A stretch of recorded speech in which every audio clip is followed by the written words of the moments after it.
All right, roll the credits. Showdown in Salem Square.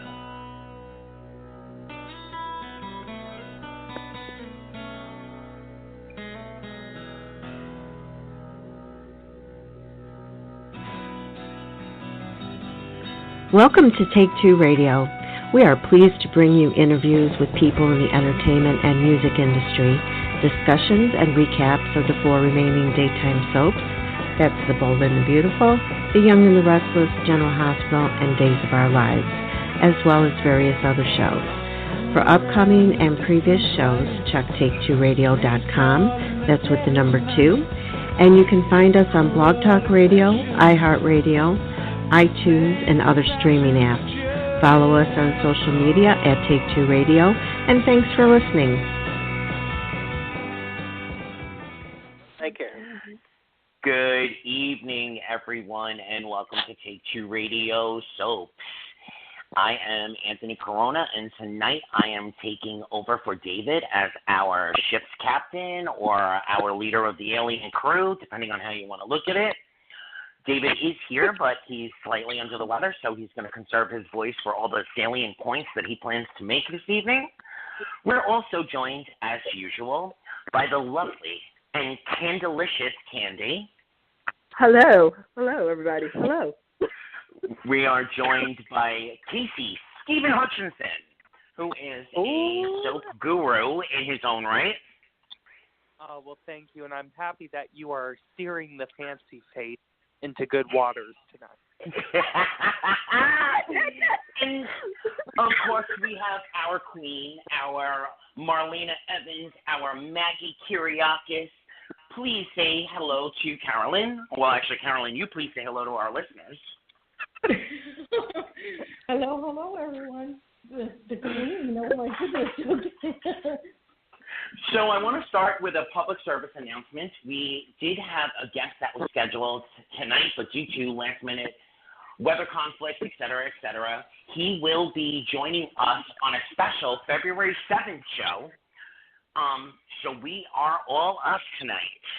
I also want to remind our listeners to go to Take Two Radio at Facebook and look at the wonderful recaps for so many wonderful shows and enjoy our community.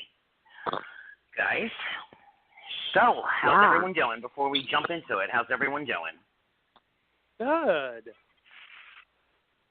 Doing well. I'm great, considering the fact that Walt Willie made some comments regarding my illness. But that's okay. It is okay, because laughter is the best medicine. So, yeah. Mm-hmm.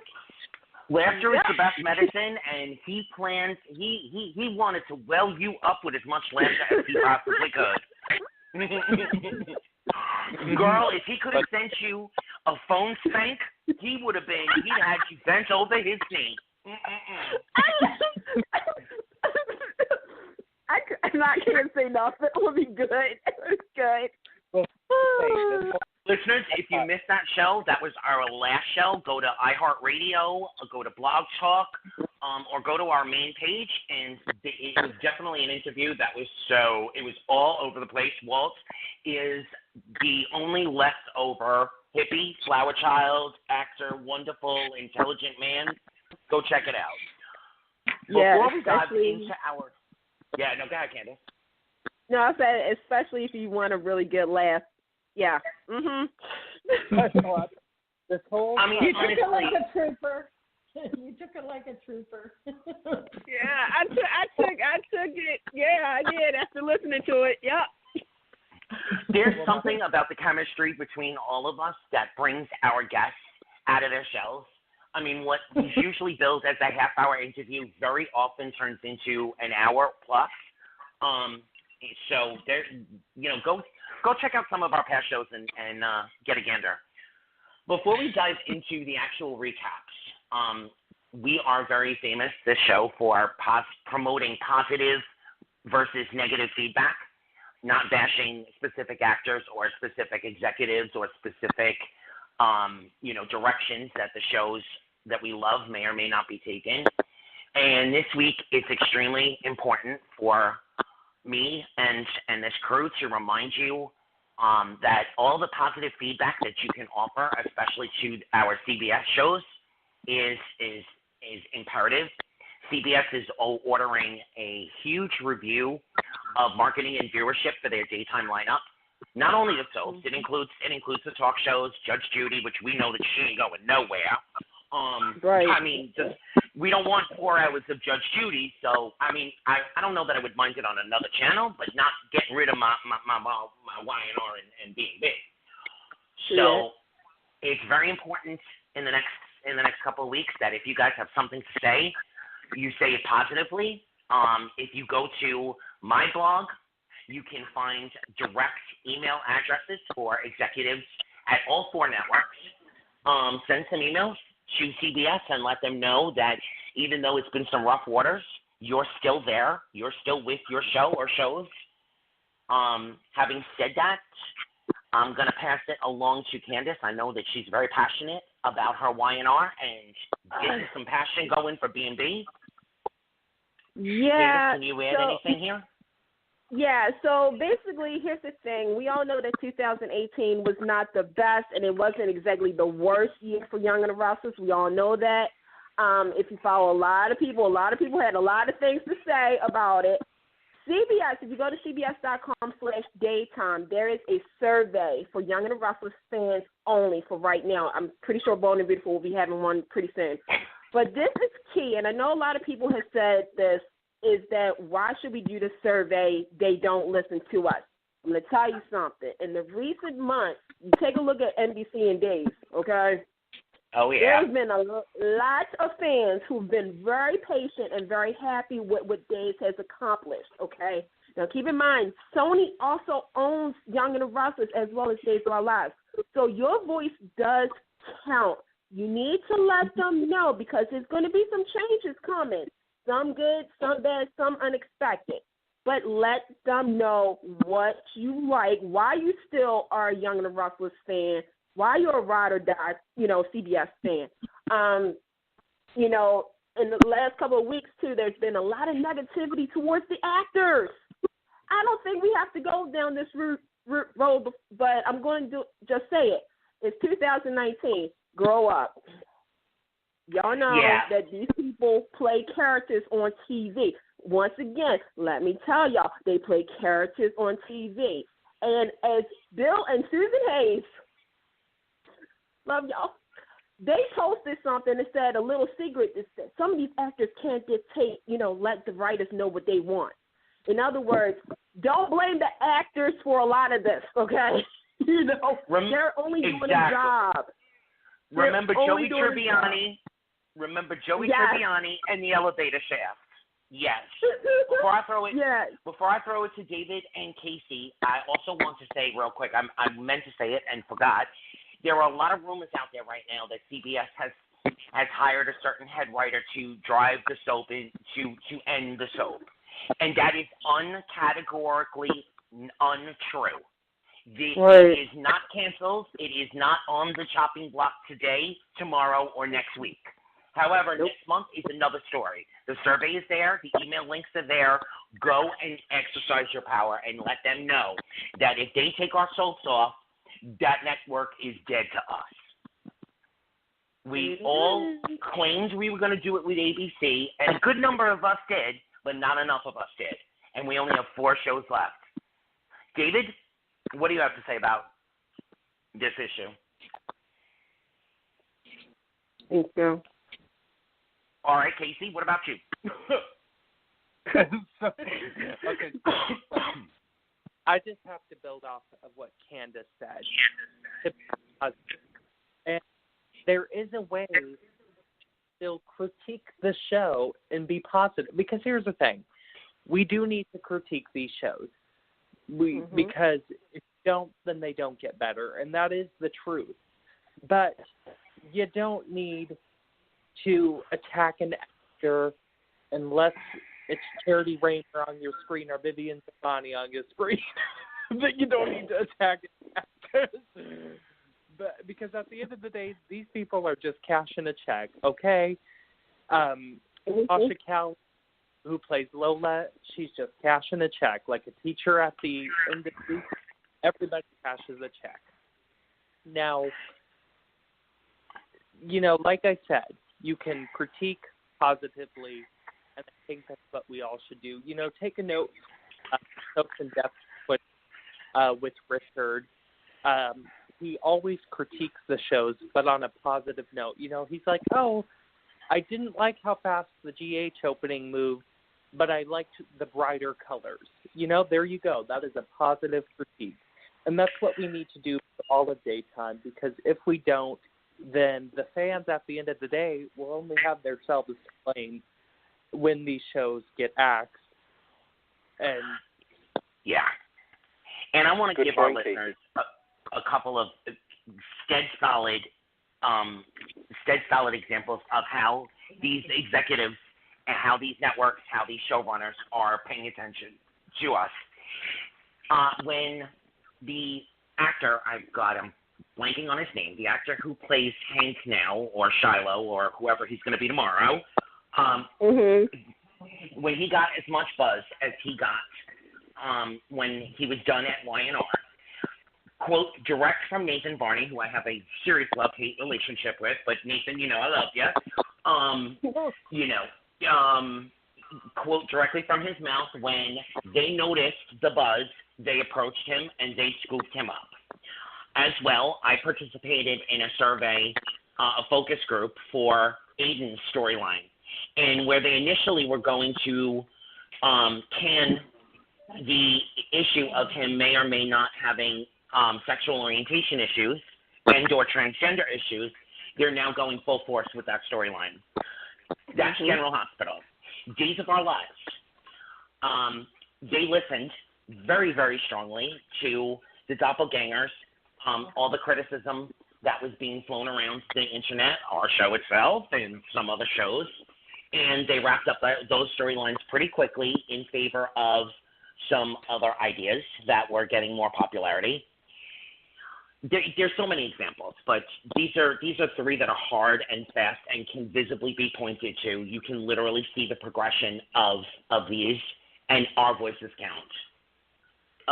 Carolyn, honey. Hello. You always have something interesting to say about positive and negative feedback. Well, I'm totally against bullying, and they're still going after so many actors. Oh, it's horrible. I want to keep it. I keep it as positive as I can. They're all playing a part, and the more people hate them, I say the better the actor they are. But people, our fans have to get in there and just say their piece and keep those trolls out of our feeds. And that's all I can say. I also want to build off real quick of what Carolyn said, but this time I want to talk about couples and who people ship on Twitter and all that stuff. Oh, Lord, Casey. No, now I'm the thick waters. Here we go. Okay.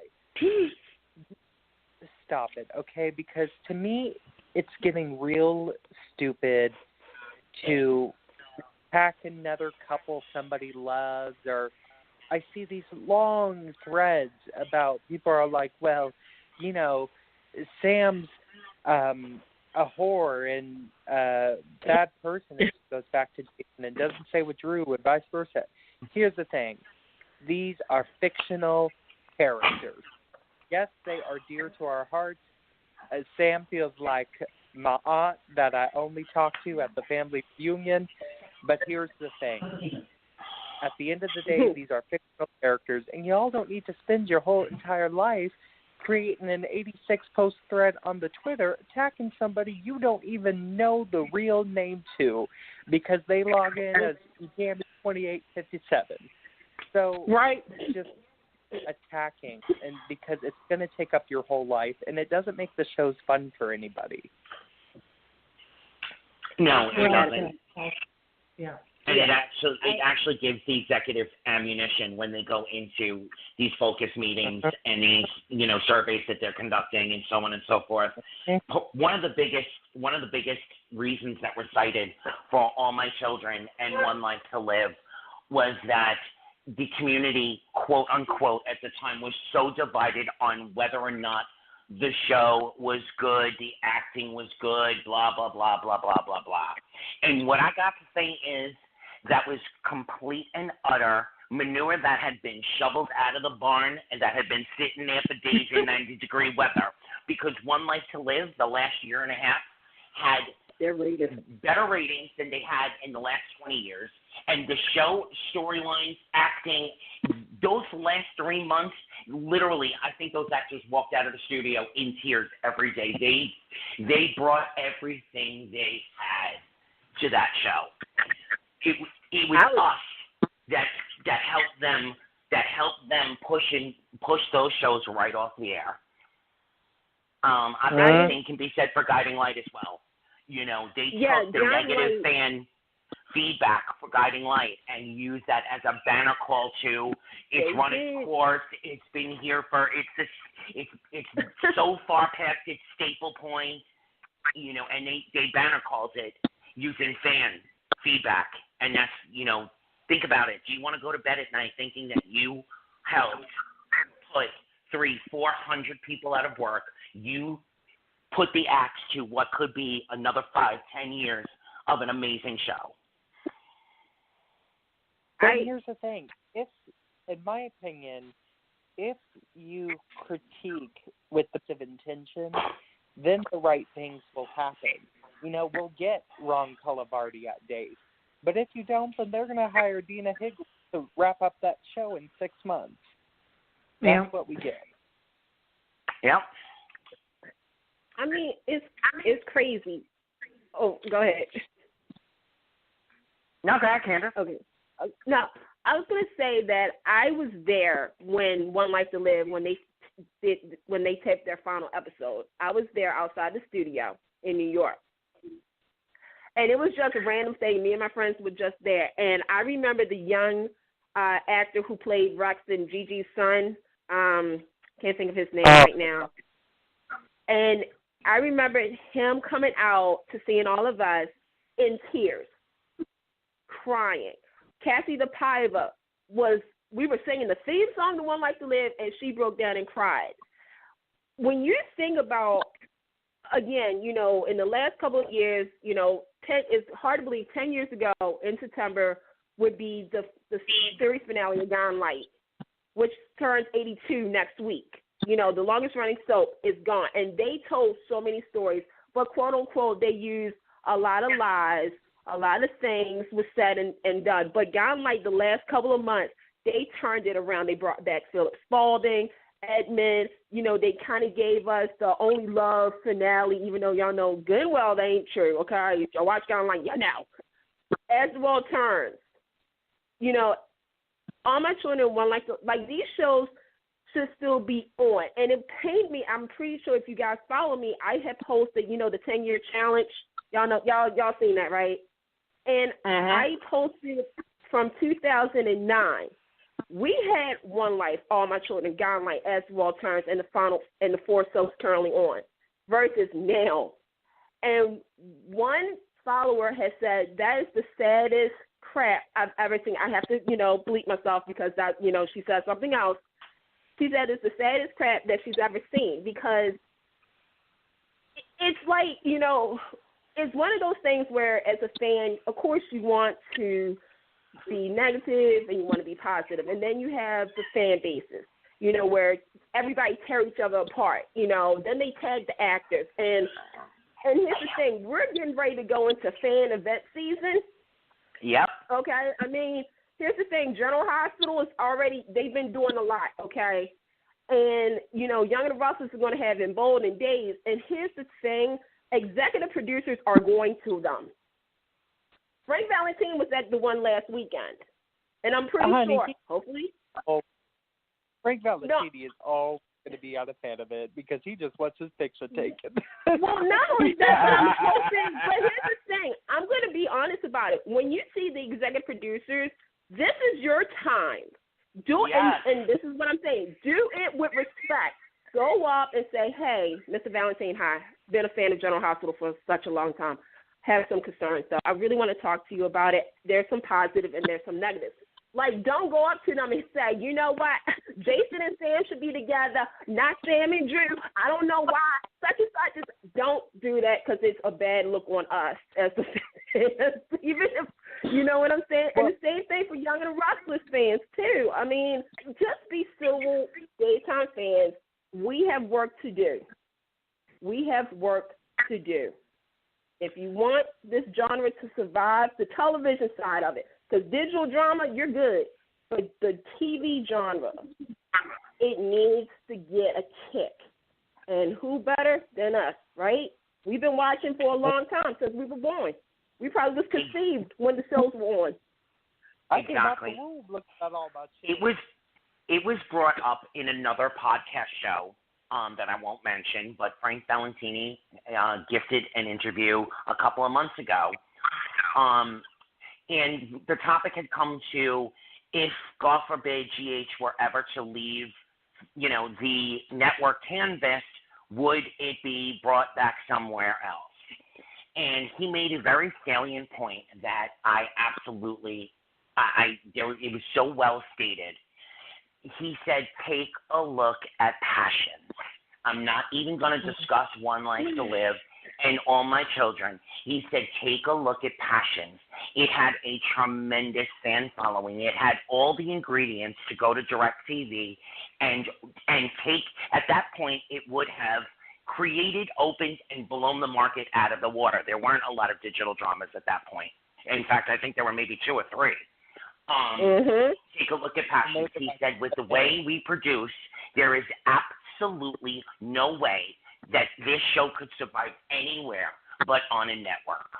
And that basically stands for 3 of our 4 soaps.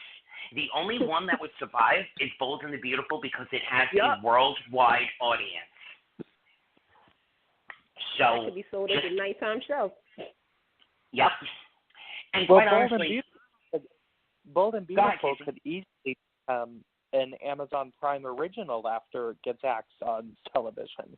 I mean, Bold and Beautiful could literally just go to Amazon right there. And I say Amazon because, of the deal they inked to put those episodes from 2015 on there. So I can totally see Bold and Beautiful on Amazon. It's on there. All right, guys, so we're going to wrap this portion of the conversation up, but I just want to state back to what Candice said earlier, what I said earlier. There are links available both on CBS itself, on my blog. I'm sure Candice has them out there somewhere. We're going to post them. Please send some negative, no negative reinforcing feedback to CBS right now, because in the next couple of weeks they're going to be making some decisions, and we don't want them to be decisions that are going to affect us for the rest of our lives. I remember so saliently how so many people were crying out, how could they have done this over the 2 ABC axings? I remember hearing it for Guiding Light as well. I wasn't as big of an As the World Turns fans at the time that it left, but how could this have happened? How it happened is we didn't do our jobs as soap fans. And that's the God's honest truth. And I'm not trying to make anyone feel bad, but we have the power to save our shows. Alrighty. Yeah, now you got to make me remember about Gone Light and As the World Turns again. Hold on. About to cry. Hold on. Let's wipe our tears and let's get to discussing our shows, girl. Well, real quick, Carolyn, I think Carolyn had a point she wanted to make. We have far more power today than 10 years ago because we have all the social media. Absolutely. Yes, all these passionate people. They got to get on everything.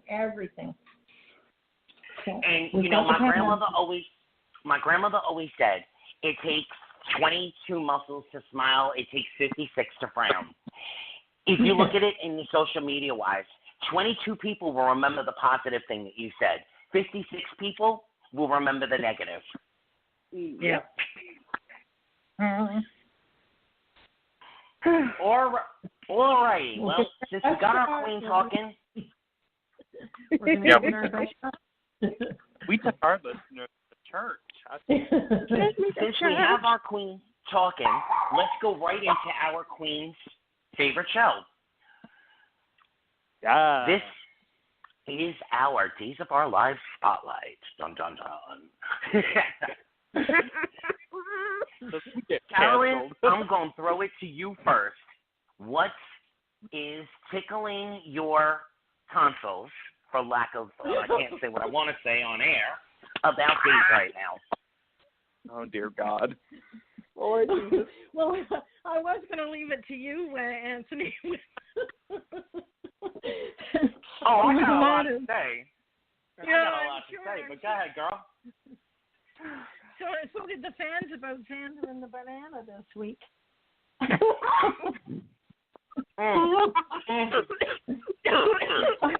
Lord have mercy, get me the smelling salt.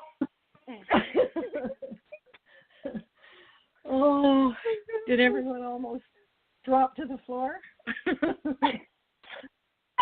I'm not gonna lie. Here's the thing. The only person who dropped to the floor was Xander. I still look. I can't. First and foremost, I got to give credit where credit's due with Paul and Greg Rickard. I got to give it to them because they made that scene too much for me. Like that was like must see right there. That was the must see scene of the week. And you know what? You can tell Greg Rickard is having the time of his life with this. Like it's like, okay, wait, this is Days of Our Lives. This is the same show that brought us Doug and Julie and, the Hortons and everything, the feel good. So, and now we're into this, and I'm just loving it. And oh my God, him filling up Xander. Days of Our is just this sexually charged, edge of your seat, character-driven soap opera, and I am here for every single second of it. It is amazing, and I cannot wait until Judith Chapman comes on as Diana Colville, and I cannot wait to see her interactive with Greg Rickard. It's going to be amazing. It's fire. Okay. So let's call a lucky spade a lucky spade. Days of Our Lives has historically been and is still, without a doubt, the most beautiful cast on television. And I'm talking nighttime, daytime, middle of the night, infomercial, QVC. Days of Our Lives absolutely has the most beautiful cast, and they're known for that. That's what they've been for almost 50, going on 55 years now. Having said that, they have ramped up the love in the afternoon, to borrow from another network. They've given us what we've been crying out for to all four shows. We want a little bit more, steamy to go with our steamy cups of coffee, and they're throwing it at us, and they're hitting it with every market. They're hitting obviously the older market. They're hitting the younger market. I mean, can we say, Ben and Sierra, how much talk that has generated? Yes, we're in a slump right at the moment, but fear not, they're not over. And now I have to say, this shocked me the last show we were on.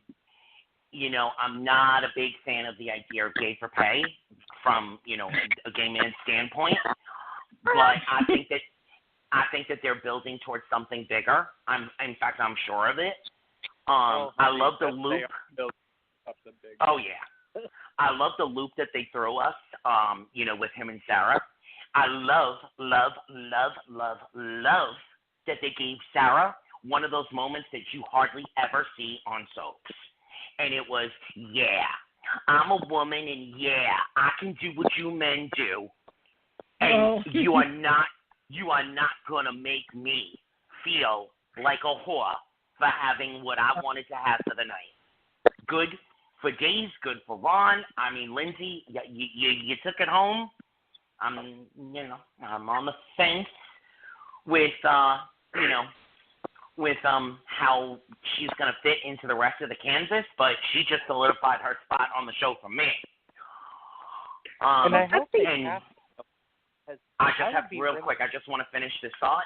Greg, this is what Greg Ricart had dreamed of playing his entire life. I've spoken to the man quite a few times. This is what he's always dreamed of playing, and the boy has taken it to heights that no other show is brave enough. No other show is brave enough to put it out there like that. And God bless Paul for playing it with as much fun as he's playing it. Mhm. Casey? I like the fact that Days is real. They're keeping up with the times and throwing all this at us, and I think it's great. That's what I like about it. It's real. These are the issues that are going on in life. You are totally right. Other shows don't. There's literally every person on that show. There's every single person you encounter in the real world is on that show. You know, the lower class is back in Salem, which I'm so happy because for me, the show became a little too young and restless wealthy over the years. You know what I mean? Yeah. You know, so got our lower class struggling characters like Haley. We've got our LGBTQ plus community characters. We've got our older folk. We've got our middle-aged folk. We've got everybody. Yeah, our threesomes. That's right. I'm here in Florida, kids, so I deal with this. We every have day. our fellow Chinese Americans. God, that cracked me up. I love Laura Kai-Chin as Melinda. Oh my God, I'm so happy Ron's writing more for her. But you can tell with Ron, I've said this, by the way, he celebrated 2 years of being head writer the other day. So happy anniversary, Ron. Yes, he did. 2 years. Wow. Here's the thing. Ron was one of the last graduates of the Agnes, and I've said this, the Agnes Nixon School of Writing. So what we're seeing is what he has studied and now is applying to a show like Days. I've always said that if Ron had gone out on his own, you know, after One Life to Live was sadly taken away, Days of Our Lives was the perfect soap for him because it's family-based, and it has history. What you're seeing on Days is what soaps needs to be today. They're honoring the past, the present, and the future. And I love it. It's not no shock values. Oh, go ahead. They're evolving. You know, Candice, that's like, you know, you're totally right. They're evolving. Well, Days is. Because I got to say, 2018, a lot of soaps, well, and by a lot of soaps, I mean General Hospital, Bold and Beautiful, Young and Restless, took giant steps back, and Days was the only one to take a giant step forward. You know, these shows have to evolve if they're going to survive. We can't keep telling the same stories over and over and over again. Yes, Bold is doing that baby caper, which I'm loving right now, and we'll get to that soon. But, you know, you have to evolve with your storytelling, and that exactly is why Days got that early renewal, and that is exactly why the ratings are going up, because they're evolving. They're not telling the same old stories. Yeah, you know, as soap fans, we have to remember, we're never going to get rid of the triangle. And quite frankly, 6 months after getting rid of the triangle, y'all are all going to be begging for it to come back. It's evolving the triangle into something that's worth watching. That Days has really, I want to say that they've done it with perfection, but they're just slightly under perfection, and thank God, because it gives them something to work towards. You know, incorporating another family, another culture group. They did it slowly. They did it without doing any kind of cultural stereotypes involved. They made us love or hate the characters that are coming on for the right reasons. We dislike Melinda because we like Dr. Obrecht. It's a character that we really enjoy, like Ava, like Phyllis. It's a character that we enjoy hating. It's a character that spices up the airwaves. So kudos. And the other three, I've said it for like 25 shows running now that with you guys. The other three soaps need to daily. They need the alert. They need the reminder. They need somebody smacking them up the head with Mama Soft Spoon. But they need to sit in front of their television and take a look at Days of Our Lives for a consistent period of time and understand that this is working. This is what we are all rejoicing.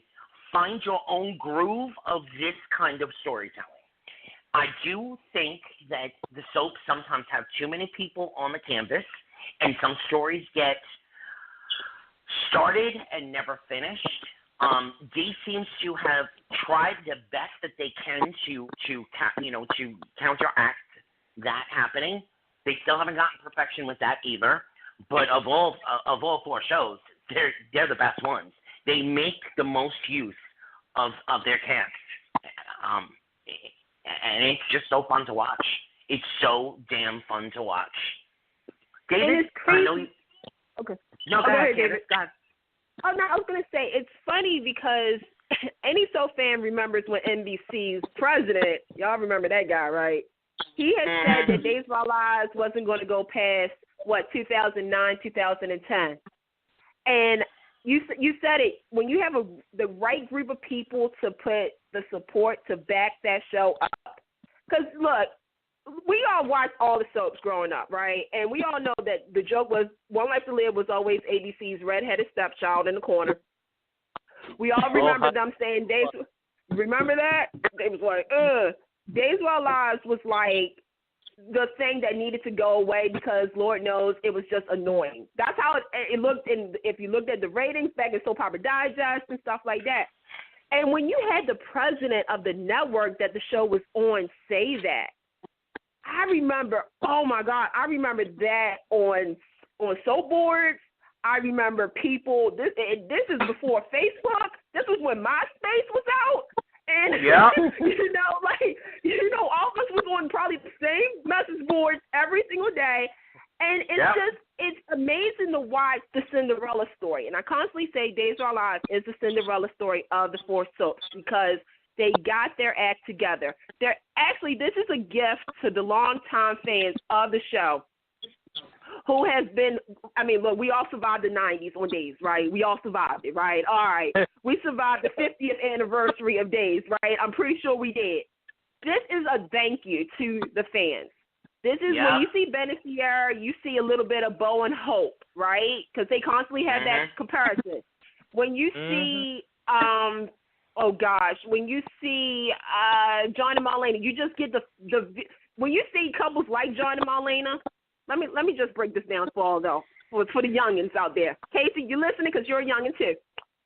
Girl, young, but I know. Here's the thing. Girl. The soaps also are missing their iconic couple. And there's only maybe two soaps. I'm going to say two, maybe three. I'll give you three, okay? And when I say iconic, I'm not talking about forced to be on TV, okay? They're not forced, okay? When you look at Days of Our Lives, the first thing that comes to mind is Doug and Julie. Newsweek magazine, anybody. Look it up, kids. Yep. John and Marlena. Look it up, kids. Even though they're not there on the show, Bo and Hope's spirit still lives on when you watch Ben and Sierra, okay? Jack and Jennifer. And you got the newbies, Chad and Abby, okay? And you got one coming, Stephon and Gabby. Lord Jesus. I'm ready, but Young and Restless. You got Victor and Nikki. You got Michael and Lauren.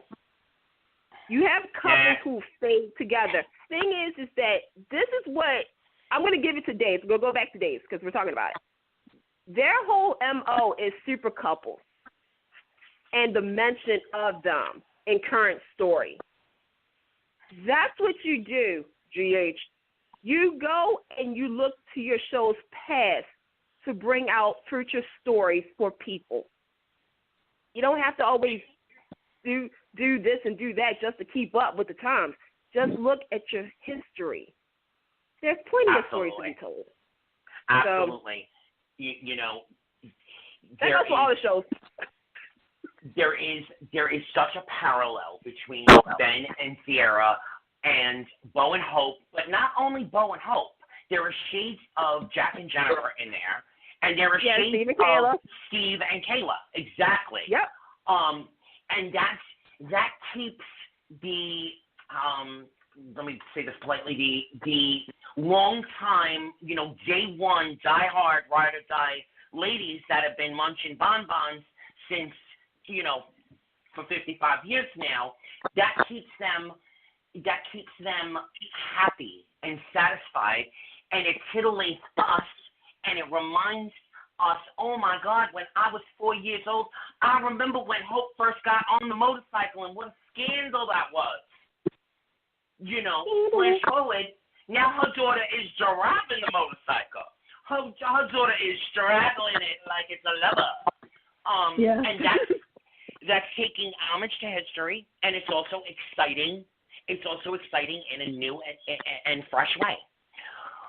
You know, you had a extremely well done possible suicide storyline last Christmas that is not forgotten. It's not mentioned once in the next 5 years. It's layered into life. This is what the other soaps need to kind of remember also. You can't forget life events that have happened to these characters and expect us to want to roll with what you're trying to roll out now. They came from something. We came right through with them. So, you know, Days has hit the mark in every single checklist, you know, every single point on the checklist. They're hitting the mark. Having said that, though, this is definitely a recap show as well. So let's bring it back to storyline for a second. Obviously, you know, Xander and Leo are igniting, and they're getting almost as much buzz, if not just as much buzz, as Ben and Sierra, which is phenomenal for, you know, a gay for play storyline. But we've also got Stefan and Leo both getting out of their respective legal troubles. So now that prompted Melinda to resign. There are now going to be 3 hats in the mayoral candidacy race, or 3 that we know of as of now. I would be so heartened if another player, and I'm sure you all guys can imagine who I'm thinking of, would throw their hat in the race. We have the idea that the possible someone finding out that Eve stole the notebook with the serum in it. So there is definitely a possible end to Jack's amnesia, but we all know they're going to play this for everything it's worth. They're going to make, yeah, and God bless. Honestly, when I heard Matthew Ashford saying that, you know, this is going to go on for a while, I said, oh, Lord have mercy. Please don't do what I think you're going to do. And they haven't. They're playing the beat so damn well. You have a triangle that's now turned into quadrangle with Leo, Will, Sonny, and now possibly Xander will find out who he's truly supposed to have been all this time. You have another triangle that's going to be just as explosive because Eric is about to do to Rex what Brady did to him. And it's really nice that it was layered as well as it was, that he absolutely recognizes it and almost basically spoke on it. You know, it's not sanctimonious in any way, shape, or form. What else am I leaving out? triangle with Ted and Hope and Rafe. Did anyone Yes. see it today? Yep. Oh. Yeah, although I don't agree with like sending chemistry. Rafe to Europe to be with Sammy and the kids, especially since Lucas is there. Like, what is this going to be, mass exodus to Europe? Because, I mean, seriously, that's like Grandma's attic up on Grandma Audrey's attic up on General Hospital. Okay, we're not going to see for a little while, put you up in the attic. But other than that, they're definitely setting the beats for a nice storyline there. And Casey, Candice, David, CAROLYN, I'd love to know if you think what I think on Little Miss Nursey. I have a feeling that Days is stepping into their transgender storyline. That we're going to find out that Chick once had her, and I won't say the word because we on air, and that maybe something along the lines of the big secret is not that she's transgender so much, but maybe her strict Chinese-American family couldn't accept it. Maybe they're on the run, or possibly they're covering up a accidental murder of a patriarchal figure because she lost her patriarchal member. Any thoughts? Any thoughts? I do think she has a secret. I do. I'm pretty sure she has a secret. It might not be as explosive as that, but well, okay. I don't know. Yeah, I think she's connected to somebody that's already been on the show. Again, this is where you got your history lesson days, because, and I'm noticing that is that they always bring a character that we don't really know too well, but then later on they'll throw some more clues, and then there's the big reveal, like, that's who she's related to, like, oh my God. I kind of see Days doing that. Like, Days has always, between Bold and Days, they do that. They always, like, drop the bomb, like, oh my God, like, can't believe, like, let me call y'all up, like, can y'all believe she's related to such and such? Oh my God, okay, I'll talk to you later. I just have to say, my secondary idea on this real quick is that actually somehow back in the day, Stefano actually had a little dim sum with Sum Sum, and Melinda is actually his daughter and the next bitch to the floor, Tamara. And if somebody, CAROLYN or Casey, can refresh me, because this came up on my blog this week, what happened to Stefano's first wife? She was in the wheelchair. They sent her away to rehab, but I don't think they ever actually killed her off, did they? Oh, God, that's so long ago. I don't. Tony's mother, you mean, right? Yeah. Tony's mother, yeah. Yeah. He died. Oh, God. The actress really passed away. I know she did, but I think that's the storyline that dangled, and they never actually addressed it on screen. And the reason I say that is because we need a strong Tamara. I'd love it to be Trask, but it would also be awesome if somebody like Miss Susan Lucci came back as the reformed, refreshed Stefano's first wife, bringing along maybe somebody like Lisa Peluso as her unknown Tamara daughter, and just rock the canvas. Like, I'm sorry, I'm digressing so far. Let's go back to Melinda. Yeah, let's go back to Melinda and her sister, and your thoughts on that, David? Well, my first thought on it was that she's DACA. Oh. Yeah. All right. Casey, because I know you're chomping at the bit. Melinda doesn't want anything to do with her, and if they find out that she's undocumented alien, but I swear I heard it, that she said that could hurt her career, so that's why she doesn't want her living with her. Oh, I missed that. Okay. Casey, my man, I know you're chomping at the bit. What do you got to say? Yep, so Stefano's first wife did die in a plane crash. Okay. Yeah, but hey, this is Days of Our Lives. That was a plane crash. You all know. Pretty much. So, yeah, no. I'm sorry. Unless the head is literally in a separate casket, I don't believe anybody's dead. the only plane crash that ever ended anybody on a soap opera was Grandpa Sean when he gave his oxygen to Bo, okay? So I Daphne still out there. CAROLYN, Queen? I'm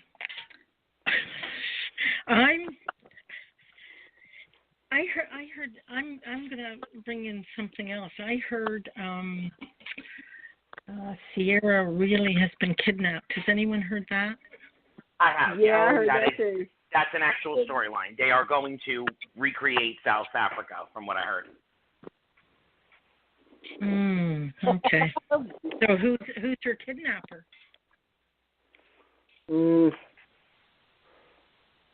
Is he on the docket yet? Well, you know, she's going to ask Jordan to help get her to safety. So I don't know what's going on there, but apparently it plays into Jordan's return.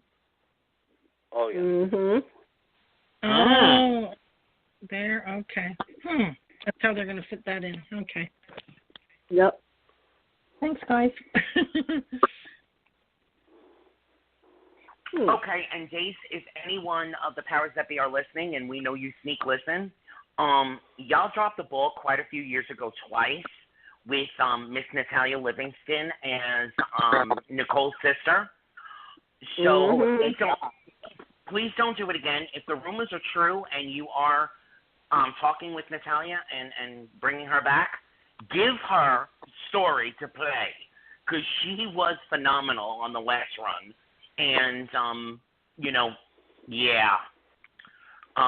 I don't know if with the Stefan change that's going to be scrapped, but let's hope. They're still gonna bring her on. I don't know, guys. Anything else days-wise before we move on? Well, I would like to congratulate real quick the 19 actors who were pre-nominated at Days of Our Lives for Daytime Emmy Awards. Oh, God, yes, yes. Yes, congratulations to Marcy Miller, Tyler Christopher, Billy Flynn, Ray Cogeston, Stephen Nichols, Cassie DePaiva, Lindsay Godfrey, Martha Madison, Sal Sowers, Eric Martoff, Greg Rickard, Christopher Sean, Olivia Rose Coogan, Victoria Conopel, Lucas Adams, Tyler Pettis, Philip Anthony Rodriguez, Kate Nancy, and Theo Twinklet. The only thing that bothers me about that list is the fact that Stacey Hydock was not given. Yes. No. I know. Unless she's not in that category. Oh, no. I wanted That's performer. Nope. He is nowhere. She is nowhere, and that is a damn shame. She came in and took it. She could have submitted on guest performer since they've changed the rules, and I'm sad about that. This is the thing. There was I counted 5 people on Days of Our Lives that should have been. I don't know if they submitted or not, but the first person that I thought about was Deidre Hall, Stacey Hardoon, yes. shoot, I can't even think, Lamar, the one that plays Eli. Yeah, I was thinking of him. I was like Allison Sweeney since they changed the rule. But wait, the biggest snub. Where is Camila Batu? I was about to say, Case. I was about to say it. Biggest. I don't. Snub. I don't understand why. I want to address something with Deidre Hall. There's a big divide out there with people with Deidre Hall, and a lot of people feel like she's only as strong as who she plays with. So that some scenes are phenomenal and some scenes are like she's phoning it in. And I think Deidre Hall wants to avoid the Erica Kane syndrome, and so she only submits when she knows she's got powerhouse behind it. Okay, but Maddie, that did it for me. was her playing, that, yeah, I think she should have got something for that. I see what you're saying, because there's been plenty of times where I thought Deidre Hall had a great year. Why doesn't she submit? And I understand that and I respect her for it. But at the same time, 2018, not Marlena per se, but her playing her lookalike, Hattie, I think she should have. But like I said, I respect it. I just think she should have been on that. Well, no, I totally agree with you, but I do think because of I think she really believes more in letting the people around her get the Emmy love. You know what I mean? Because Deidre Hall knows that she built Days of Our Lives from the ground up. I'm sorry, she did. She's Heatherlockleya. Absolutely. She's Heatherlockleya of the soaps. Mm-hmm. Deidre Hall is what Susan Lucci was to All My Children. And so I think Deidre Hall is comfortable with just knowing that she will be forever Queen of Days and letting everybody around her get the Emmy love. I just wish she would have gotten at least a nomination, because, Candice, you're right. Her work as Hattie and even as Marlena was fabulous. But, we'll just see what happens in the future, because Days is renewed, so we'll get even more Emmy nominations next year. So we'll see what happens. Well, let's move on to Bold and the Beautiful. And before we dive into it, Casey, do you have the list of who's nominated for both? Yes, I do. So Bold, Bold and Beautiful picked up a total of 13 actor prenoms, and they are Heather Tom, of course, Jacqueline McInnes Wood, Scott Clifton, of course. They didn't get any in supporting actress, but they continued in supporting actor with Darren Brooks and Aaron D. Spears. And then younger actress, Kiara Barnes and Nia So. And then younger actor, Aidan Bradley. And then guest performer, they picked up a lot, most out of anybody. Wayne Brady, Monica Huron, Jeremy Ray Valdez, Danny Woodburn, and my girl Hunter Title. Okay. So congratulations to those actors at the Bold and Beautiful. Well, the only thing that I would like to shout out very, very loudly is I'm very, very sorry that at least in prenom, Rena Sofer and Allie Mills weren't addressed. Especially go ahead, Casey. Especially Allie Mills. I am so upset to not see her on this list. Yeah, me too. I'm actually kind of glad not to see John McCook. This was not a year where he had Powerhouse, so I'm glad we're not going to have that discussion later on a few months from now. But Allie Mills is a glaring exception, just like Stacey Haddock is a glaring exception from Days. Yes, totally agree. I think Jacqueline McInnes, without a doubt, has had a phenomenal year. Whether we like the storylines or not, she's really brought it home every single time. You take a look at her scenes at the demise of her and Liam versus, let's just say, someone possibly getting a new puppy, and you know what acting is all about. I love the new puppy. I cried during that puppy scene, but it wasn't because I was feeling the emotions or the emotions they wanted me to feel.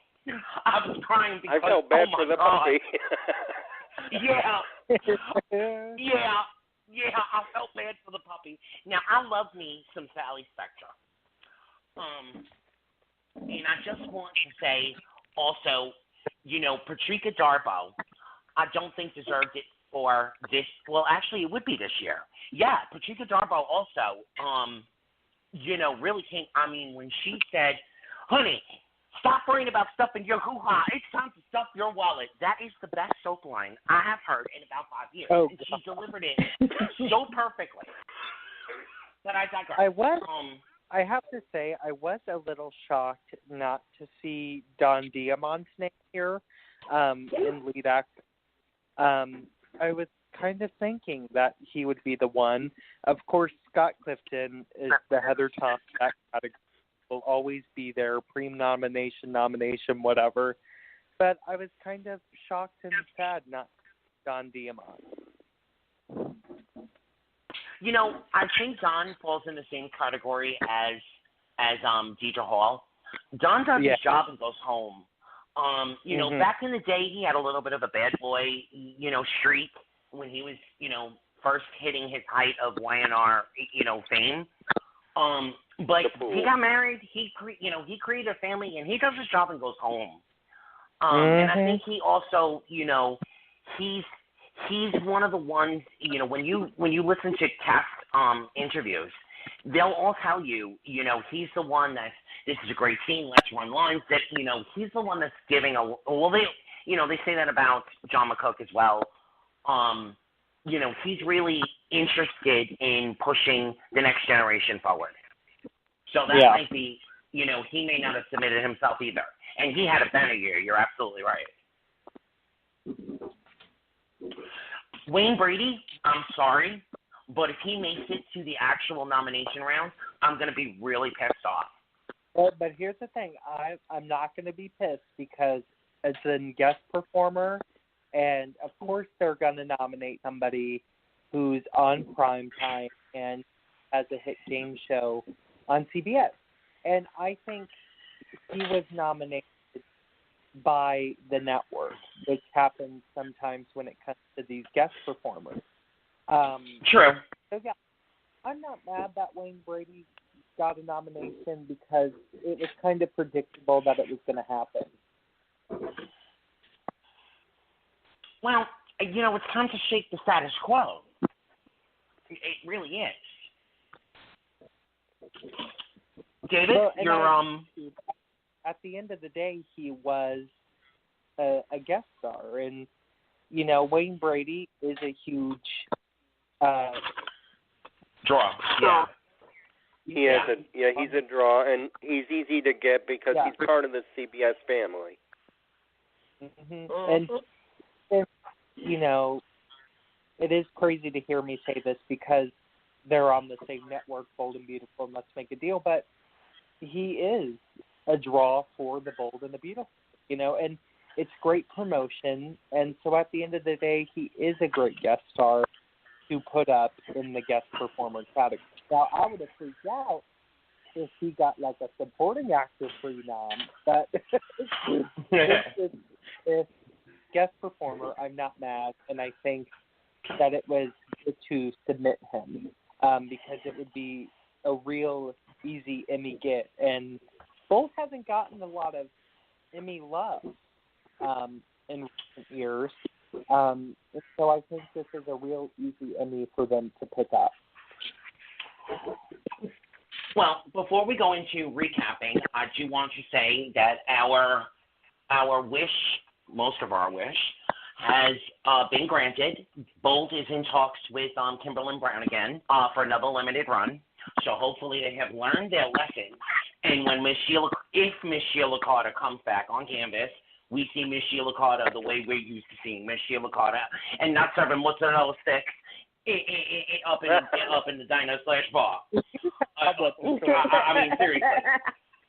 I want them to reveal that Sheila has been lacing them breadsticks with some laxatives because that kicks off the whole story. See, that's what Sheila Carter I know. Sheila Carter be up there lacing it with some laxatives. She gonna make all of LA shit the bed. And there you go. Oh, you have a delivery for Forrester Creations? I need to make sure that it's perfect. Let me take that back into the kitchen for a minute. And there you go. She gonna inject that syringe in some cheesy bread and do that back. Fade to black. It's the Bold and Beautiful episode 8,000 something. There you go. There's a story. Oh my God. So we all know what's going on with Hope and her supposedly dead baby. As much as it is a recycled storyline, it is fresh in the way they're presenting it. Steffi is looking to adopt the baby that, is rightfully Hope and Liam's. That's gonna be, they did. I'm gonna take back a statement I said on our last show. They did set up a wealth of storyline, for that 8,000th episode. Again, not exactly what I would have chosen. I would have celebrated more rather than made us, cry in horrific. But okay. They also, I was told by a Bold and Beautiful insider that Thorne, although Ingo Rotmacher is going off canvas, the character of Thorne will not be off canvas very long. I don't know what that means. I wasn't given any more information, but Casey, you mentioned that on an earlier. You mentioned that earlier, someplace else. I remember. Yeah. I remember hearing that. Yeah, Casey brought that up earlier, but I can't remember where though. Mm-hmm. Oh yeah, I think that was. Was that our last show?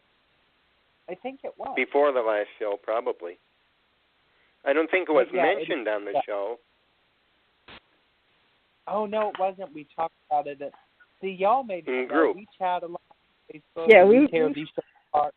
But, yeah, I think it was mentioned in our little chat about it, about the show. But, yeah, Anthony's right. Thorne is not somebody who is just disappearing Forrester International or going to live in that hotel with Sally Spectra. Once We're going to jail. He's on the canvas. It may just not be Ingo Rademacher, which I have to say, even though I love Ingo, y'all know I do. It never fit. Yeah. I got that. Start casting. 99.7% may not be him that's going to carry on that role. And that's mostly due, that's just due to the life Ingo is living right now. He is living his best life with his beautiful family and building that property in Hawaii and everything else. So Ingo's got too much going on right now. And, that's fine. Go on and live your best life. Just don't live it on the Bold and the Beautiful as Thorne Forrester. That's all I'm saying. General Hospital. Say it again. Say it again. Or General Hospital. Sorry. Wait, who said that? Oh my gosh. Sorry. Candy Spalding. Is that you? Oh my God. Hi. Hello, everybody. Calling from Springfield. Hey, everybody. Oh, hi, Lizzie. He's like,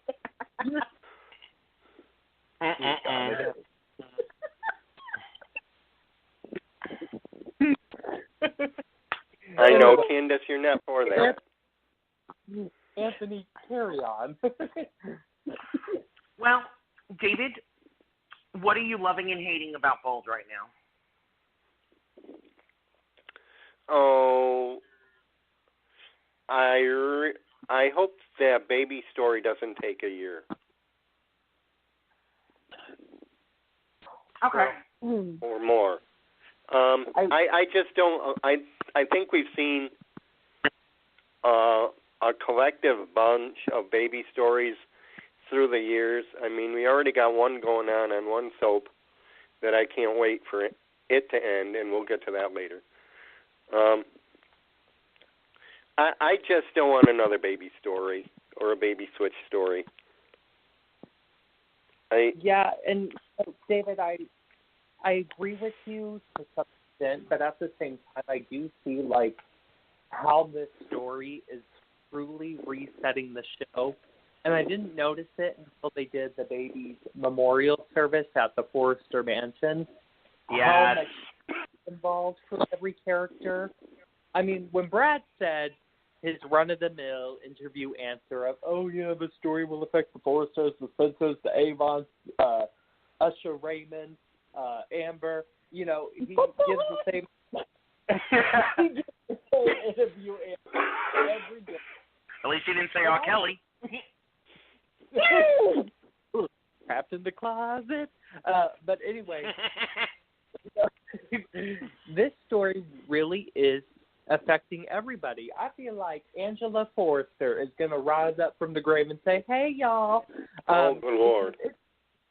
It is impacting everybody. I'm really impressed with the layers and the stakes to this story. Truly. Mhm. Yeah. I just want to I give think it's a setting shout the stage. out. Yeah. Go ahead. I just want to give a shout out to the fact that it has been done. It has been done 100 times over the history of soaps. It definitely is feeling fresh in the way it's laid out. I mean, we have seen a baby caper impact the show so much since All My Children, One Life to Live. I mean, really. Because every single character on the canvas has a stake in this. Every from the interns, especially the interns, so all the way to Hope. I mean, this has an impact on everybody, and I love that Taylor finally has a love interest, but it's a little tainted by this. Now, let me tell you, my Taylor Hayes would have known that baby wasn't none of Flo's.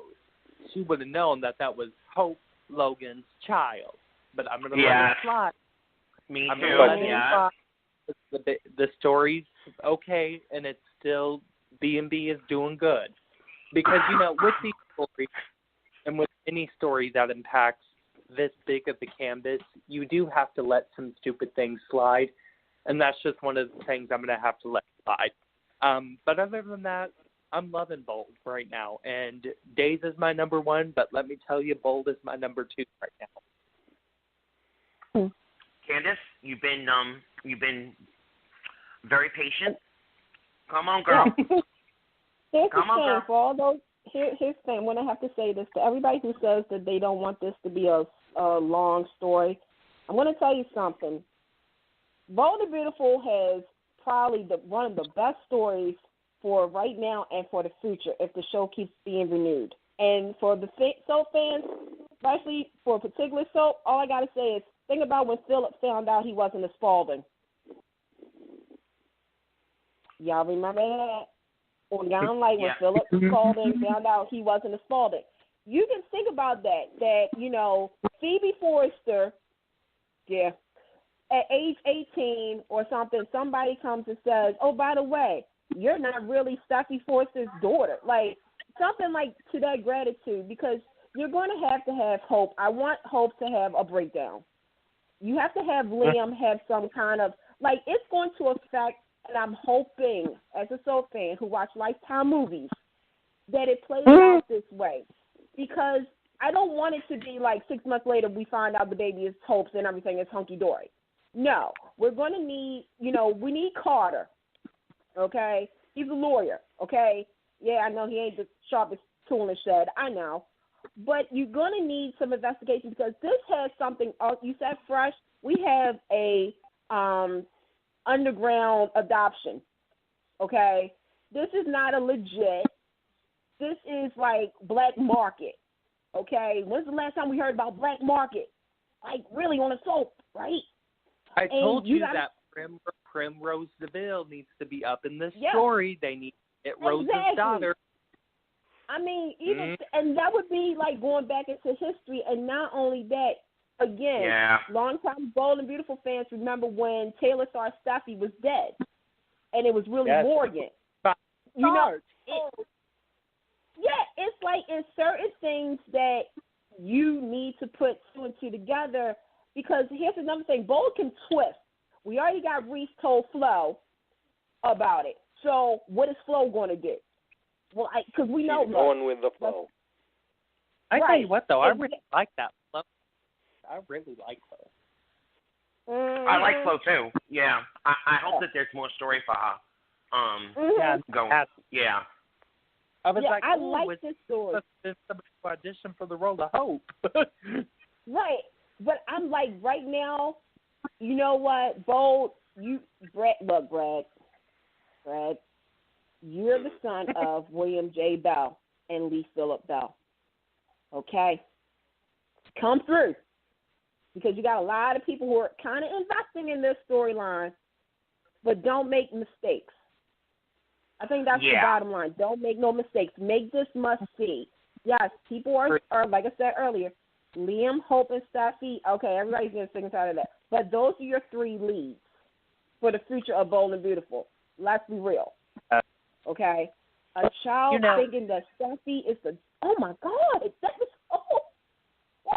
that's But see, I'd like to throw this into the mix, though, because there's so much dangling Bold and the Beautiful history that's just not touched on at all anymore, ever.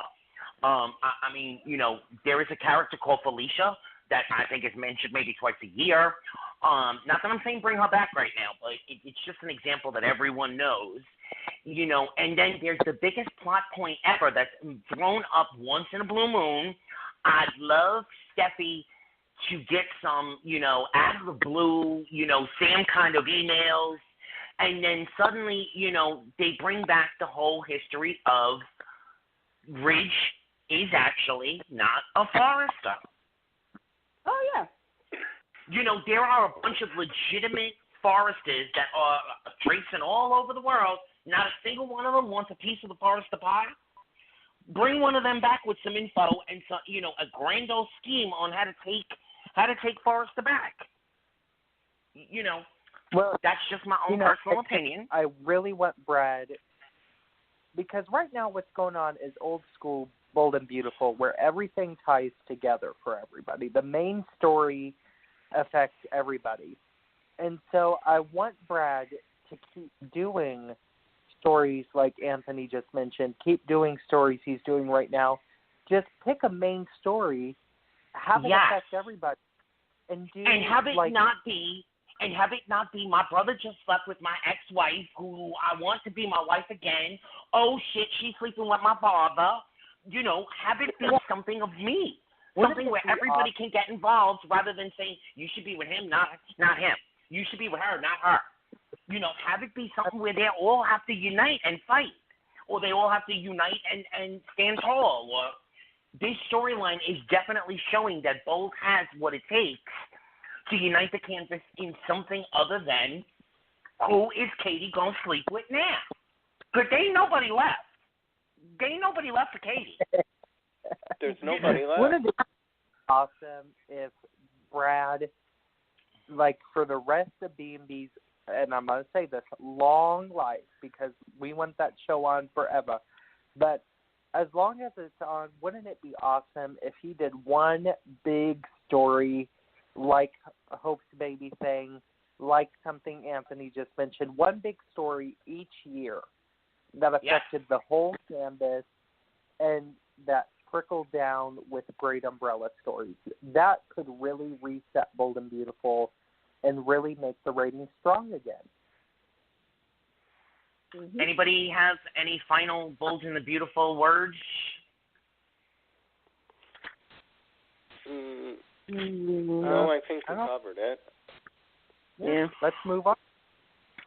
Okay, well, I'm just going to say, you know what? Next year, the puppy definitely needs to be in guest performer category. You know what? I agree there. The fact that he made it through that, or she made it through that scene, that puppy needs a nom. I would like to say before we jump into the Young and the Restless, I do believe that the Emmys are lacking a couple of categories.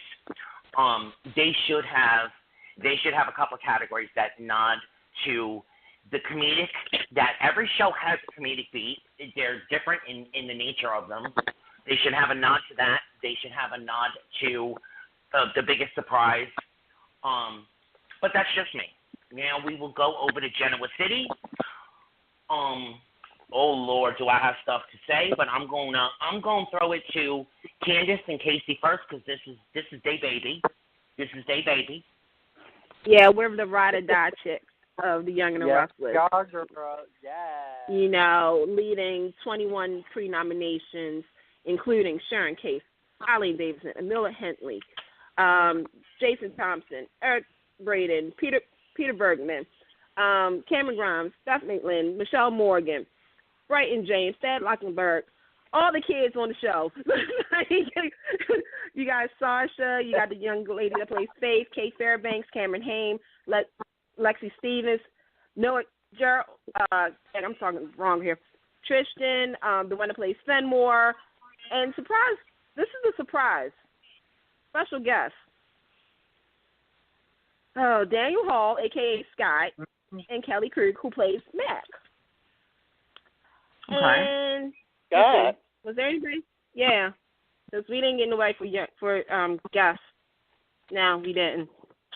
Well, For well, we did, but I'm sorry, there are two names that I did not hear. So please tell me I'm wrong, because I only looked at Days and General Hospital. So please tell me I'm wrong. I didn't hear Miss Beth, and I didn't hear Miss Eileen. Woo! Oh, please tell me I'm wrong. They're there. Okay. Then yeah. Oh no, yo, no, darn good and well to soap Jesus. That Eileen Davidson. Can I get an amen? Oh Lord, she was definitely going to be up in that, and Beth is definitely up there supporting. Okay. I'm gonna say this: 21 pre-nominations. I was trying to think if they didn't have anybody out, was anybody left out, and I did come up with two people. And Casey, I don't know if you feel the same way I do, but I got to make this known. Here's the thing: as much as we all did not like the Hillary storyline, let's be real for a second. This is pretty much between this storyline and the Ashley storyline and the domestic abuse. These were the three stories that really showed the acting. I think Crystal Khalil should have got something. Yes. A pre-nomination. And I know he is probably under the same category as Deidre Hall, but Daniel Goddard also deserves something as well. I'm even going to say this, Hunter King. Yeah. I know. Yeah. Yeah. I don't like the character, but yeah. And I mean, of Summer or Kane, but and I'm not really a big fan of Hunter. I think she's a great actress. Just for me, she doesn't work. But I really think she should have gotten something, even if it was just a pre-nom. And same for Daniel Goddard. I totally agree with you. Yeah. And I mean, honorable mention Gina Tognoni, because Gina is just amazing. So I was thinking the same thing. I was like, where are Gina and Melody? And I know Melody. Right, and Melody. Oh. Yeah, like, where is Melody Thomas to the damn Scott? I was very, very happy to see Eric Braden on here because, and I know this was a couple years back now, but he was totally robbed when he did not get even a pre-nom when Victor went through that whole trial stuff and being shot by Ward and all that stuff. So I'm really glad to see that the Academy redeemed that and gave him something this year. But where is Melody Scott? What is she going to have to do to get a prenup? Is she going to have to She's going to have to give birth to an alien. She's going to have an alien rip out of her stomach to get the recognition she deserves. But you know what's crazy? Like, I was literally, anybody who knows me knows this, today's my Christmas Eve, because I like to going into the daytime Emmy season. Y'all know me. And I was thinking, I was like, each of the lead nominees, they were the star of their storyline. Yeah. And I was like, with Melody, I was like, dang, where could she have fit in? Would it have been lead or supporting? And if it was supporting, then who out of the three would have been bumped out? It's kind of just one of those things where I'm just like, damn, like Young and the Restless, you did good. You really did good. But dang, I was like, I will say, for me, Young and Restless has the least, shockers in terms of who was snubbed. And that usually happens. Young and Restless is usually really good about getting just about all their major players in there, but the biggest shocker to me was no Michael Mueller.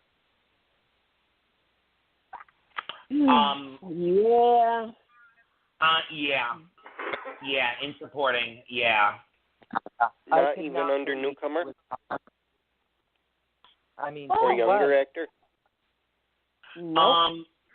No, I don't think he fits the younger actor, but he should have at least gotten a prenom for supporting. Yeah. Yeah, at least. Yeah. I mean, supporting. he was my big, like. Candice, is Jason Thompson on that list? Yes, he is. He is in lead. Okay, cool. Yeah. Damn right. And here's the thing: the final nominations comes out March 20th, and I literally, this tells you how big of a soap fan I am. I've actually started taking bets, okay, with my coworkers who also watch it, and like we said, it's going to be interesting who makes it to the final ballot, because with Young and Restless. Look, Jason Thompson is somebody who should have already had an Emmy under his belt. Yes. And he's going against two icons of Young and the Restless.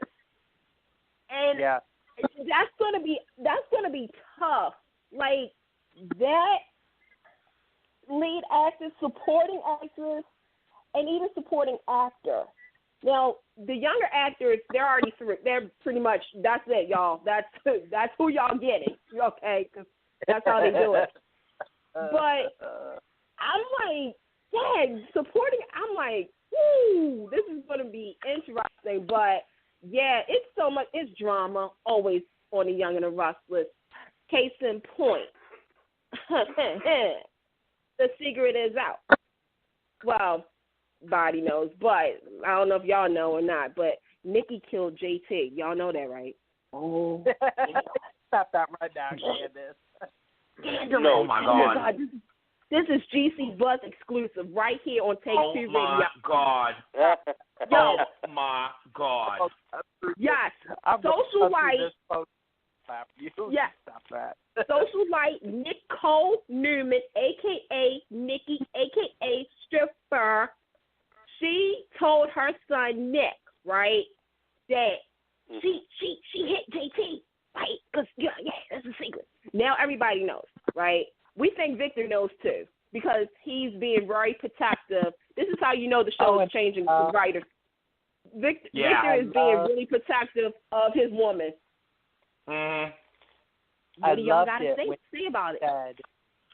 When Nikki said we didn't have to exchange words, he knew.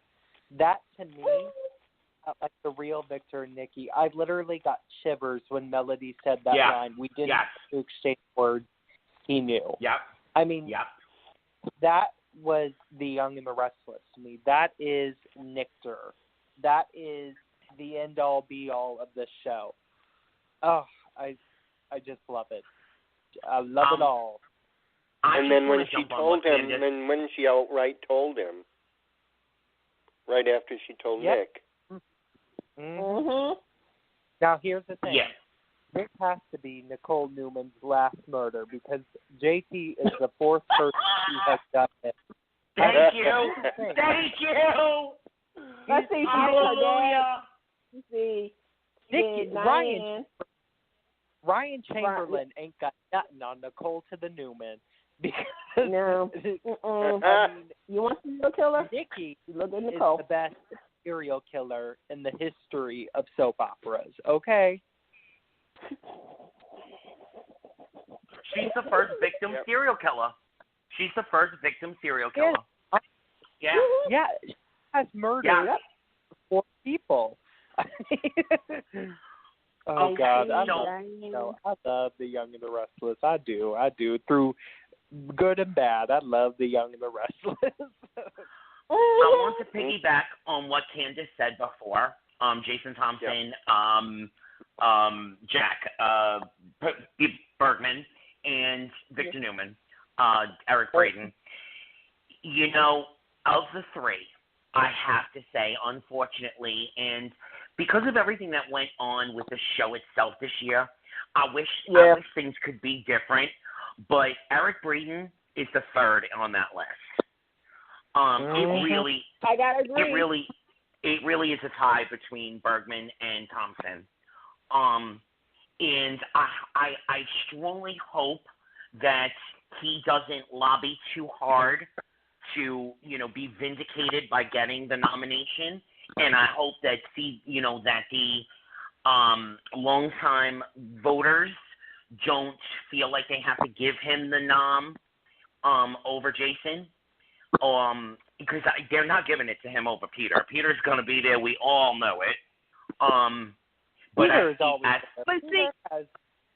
Peter's got 62 daytime Emmy nominations. I mean, Peter is on every damn list. But the crazy thing is, I was thinking about that too, because you know me, I can automatically, know which, scenes from 2018. If I was dumb, I would submit, or what the Academy saw. And with Peter, obviously the whole, Jack not being an Abbott, finding out he is an Abbott. That's the deadlock right there. Jason Thompson can use when they came together for Billy's addiction. Yeah, his intervention. There you go. Yeah, you take it anyway. And, their stuff, his payback to Nick and Phyllis with Summer. With Eric Braeden, look, the man, the myth, the legend, okay? And I was like, wait a minute. In 2018, even though he wasn't used as much, there is a certain scene in which he brought his A game. And I wouldn't be surprised if this actually pushed him through to the next round. Do y'all remember when Victor went off on GC Buzz? Yes. Yeah. Oh, yeah. You know what? Yes. Oh, I forgot all about that. Yes, actually. And when he confronted Nick, who was pretending to be JT, and I was thinking, I was like, does that hold up to Billy's storyline? And, that's going to be, look, Academy, it's me, Candice. How you doing? If you're going to have trouble with this, just do like y'all did with supporting actress last year. Let them all through. Give it to us. Give us a tough category. Yeah, just give us, everybody that's on the list, I'm looking at the list again, they deserve to be there. Yeah. Yeah.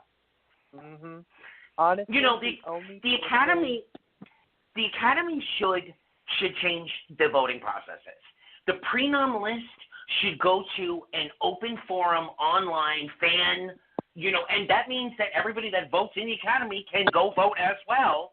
But the prenom list should be open. It should be an open forum voting, and then send our picks to the actual Academy voters from that point forward. And that would be the most democratic way to do it. I would say yes to that, but also you have slick people out there who knows how to go and, robo vote and do something to the computers. We now live in that kind of world where, we can say, we're going to just play devil's advocate right now. Listen, if Russia wants to step in and put the mustache through, then maybe the mustache deserves to go through. Oh, God. So, because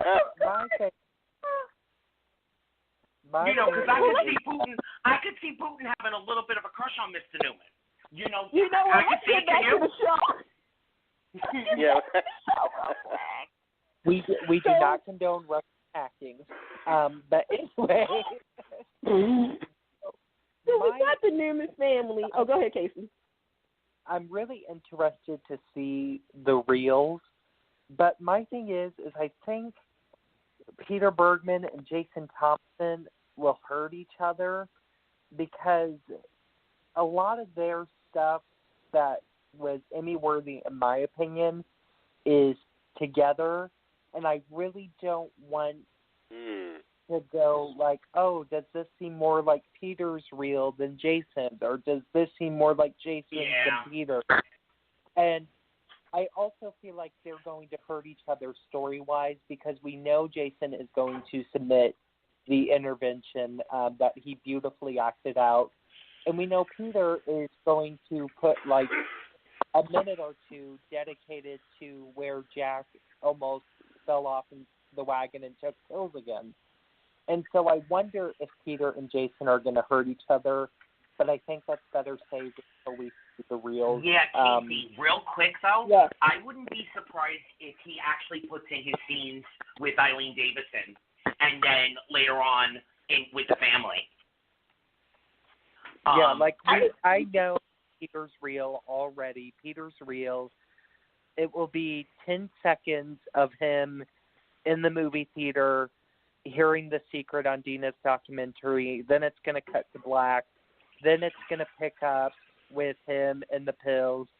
Then it's going to cut to black. Then it's going to pick up with him and Eileen. I mean, that's really shot for shot of what it's going to be. I can see that already. But I wonder I can see it differently, though. I think that I can see him, okay, when he confronts Dina. I can see that as the jump off, okay? Then there's going to be a scene where he talks about what John Abbott meant to him as a father. I can see, like, that soft, montage. And then I can see where it's revealed that he wasn't an Abbott, and he's like, I'm an Abbott. Or something else for that third part of the reel or something like that. Because I do agree that if Jason and him have something that their characters intertwine in, it does cancel them out, okay? At the same time, that's why I said with Jason, he can use either when, they came for Billy or, the whole son situation. Like, there's some things that he can play with if done right. So that's why I said, like, I personally can see, I'm hoping that, look, me being the person I am, I would put all three through. But this is the Academy. I would put everybody through. I'll be like, everybody, let's go. I'm going to be honest. But I think it's going to be a situation like it was 3 years ago where it's like 4 people nominated from Y&R and then Jason Thompson. Remember that? I think it's going to be. Yeah. I think it's going to be another one of, because I do see Eric, Peter, and Jason all moving on. I see Scott going too. Yeah. Just because. All right. So, just in the interest of the show itself, we do need to do the recap. Of the actual show. So like I said, we're running out. We got everybody talking. The Newman family are united front. Nick is going to find out who is doing this to his mama. Victor told Nick and Victoria, look, we got to protect your mama, And it's something nice to be said about Nick and Victoria, they're being siblings, even though, Nick sometimes is still a dumbass. And Victoria got her own issues like kissing Kane. We ain't on there yet. But so what do you think about this? Because now Phyllis now kind of is feeling a certain type of way. He's like telling Sharon, like, look, they're ganging up on us. So what do y'all think? I mean, do y'all like the Newmans like this coming together, or do you just be like, okay, they're only coming together for this, and then they're going to split up again? Okay. I think that I'm going to come together for a while. Okay. I'm going to jump right in. I'm sorry, because I have to say I love it. I absolutely love it. Now, if it turns around on the back end that Victor is somehow doing this to cause the reunion, to get Nikki, when it all spills, the tea all spills, I'm going to be really pissed off. But I do love this kind of step up. I think that they paid very much attention to the Abbotts, the response to the Abbotts pulling together in their destruction, and they're recreating it in a fresh way with the ending of their storyline. So I have to say this. If it turns out that Victor is behind all this, I'm going to be really, really pissed off. I will be too. CAROLYN, but it wouldn't surprise me. Right now, all the Newmans are acting like themselves, and I think that's the strongest point of this story. For the first time in a long time, the Newman characterization is so on point. I am Heather, Tom, Victoria, and Amelia Heinle right now. And that's because if you write it for her, Amelia will come for that material. I also have to say, to Melody Thomas Scott, because let me tell you, everybody credits Kim Zimmer with being the best crier in the industry. Honey, Kim Zimmer graduated from the Melody Thomas Scott industry of crying, because Melody Thomas Scott can drop that tear like nobody's business. And she is amazing with the reveals. I am loving Nick for the first time in a very long time. Because I wasn't a huge fan of Nick last year, and I always loved Victor. You know, Victor's my soft spot. He can feed somebody rats. He can, you know, bring Patty back to town. I don't care. I love Victor. Yeah. So yeah, I would say. And honestly, nods to all of them, because even Sharon Case, you know, the versatility of the flirtation, the mystery, the outrage, you know, she's bringing her A game too. Yeah. And you know what? You know, and they have her running all over campus right now, and God bless, because I'm a huge Sharon fan. So, you know, nods to her too. And as much as we hate the kiss, nods to you know, Daniel Goddard and Amelia for the subtlety of how it played out too. Subtlety is not the right word, but you guys get what I mean, right? You know? Yeah. The underlying content. The believability of the storyline was 2 years ago. However, you know, that they gave that, you know, them to play this now, they played it to perfection. I'm sorry, they did. Yeah. You know, story-wise, in recap mode, we saw that Billy did have his little, you know, revenge / tantrum moment. There was, in my opinion, and this has been highly debated online, there was absolutely no reason for him to go there. However, it's great and juicy story. So as much as I hate that he did it, I'm also glad that he did it. And I'm glad Kane punched him. Yes. Oh, God, yes.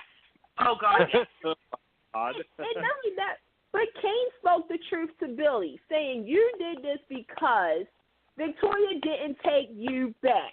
But like Phyllis told Victoria, she didn't take him back. So it's like, Billy, you got some issues, man. You did not have to take a jet. You ain't visit her all this time. Now all of a sudden you're going to visit just a squid. Like, man, get on face. That's why I was like, that was just weird. Let's also remind our listeners and the powers that be at the Young and the Restless that underlying everything with Kane is he's a bad boy. He found love and he found redemption, but he's a bad boy. That trait never fully goes away. This is not a Kane that came out of nowhere to those, you know, younger viewers newer to the scene that don't understand. You know, he was a bastard. Pretty much. Yeah. You hey know, guys, Kane we got to go to GH. We don't have much time.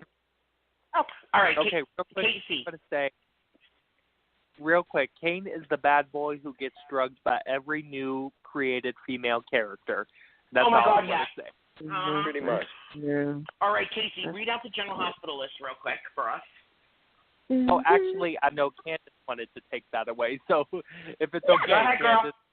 Okay, So, General Hospital, the longest running ABC soap on currently had a new opening, has 20 pre-nominations, including Finola Hughes, Michelle Stafford, Mara West, Laura Wright, Maurice Bernard, John Lindstrom, Tamara Braun, Vanita, the one to play Stella, Kirsten Storms, yes. Matt Scale, Wes Ramsey, Dominic Sapir. Let me see from General Hospital for the younger. Okay, you got Eden McCoy, Chloe Lansner, Haley Aaron, William Lipton, Gary Stent. I'm probably saying his wrong. The lady that played Nurse Mary Pat got a nod, y'all. Yes. Cassandra James and James Reed. Yes, she got a nod. Mary Pat. So that proves something, y'all. Y'all keep Oh my God, where is Kathleen Gaddy again? Where is Kathleen Gaddy again? She could have submitted the scene with the birthing. Oh my God. Okay, I've been waiting to say that all day. I've been waiting to say that since I think 11 o'clock this morning. Where is Kathleen Gaddy again? Thank you. I'm done. I'm done. One more. I'm sorry. One more. Where is Kathleen Gaddy again? I swear I'm done this time. God. You want to get it out one more time? No. I'm good.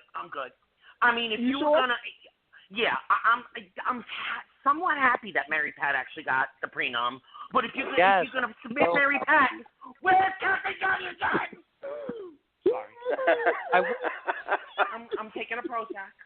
I will tell you who I was shocked I was by, supposed to be at the doctor tonight, not you.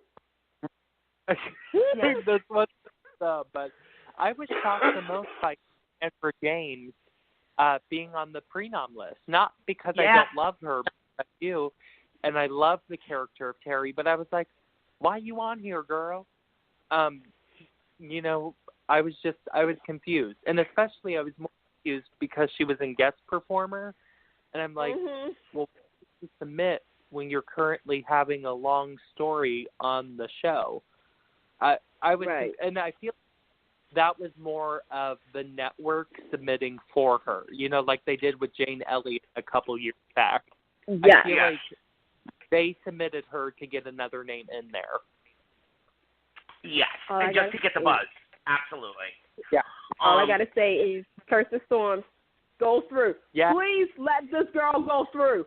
Seriously. Yeah. Hands down. Let her win. Honestly, Kirsten Storms. I don't know. I think it might be a tie. We're talking for Nathan's funeral? Oh, my God, yeah. I mean, not even is that. Is that the reel you want? I want that real. Look, listen, General Hospital, when y'all do even for best drama series, because I know all four of y'all gonna, please pick that and put that in y'all reel, because early 2018, Kirsten delivered some good material, and General Hospital didn't follow through with it. She has been here and there and everywhere, but look, this young woman who has been in our lives for over 20 years. She deserves some kind of recognition, and I hope she does get the final nomination. I really do. She needs to get the final win. I mean, honestly, Kirsten has such strong material, and I think you're right, Candice. I think there's going to be a tie.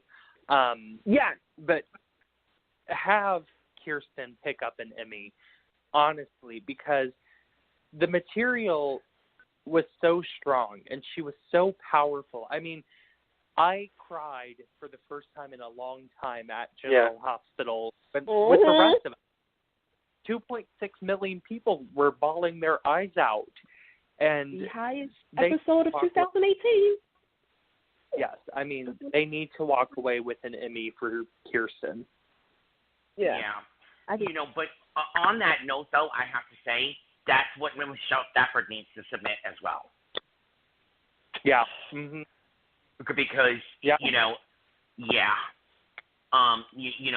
and we all know what Maura West is going to submit, and we're all waiting for it. Laura Wright, God bless, but if you pull it through, it's the hat trick of hat tricks. I love you, honey, but there's just material this year that, I'm sorry. I've asked myself, what is Laura doing on this list? I'm sorry, I've loved Laura. I go back with Candice, Guiding Light with Cassie, but why is go Laura? Back to Loving. Oh yes, Allie. But why is? I'm sorry.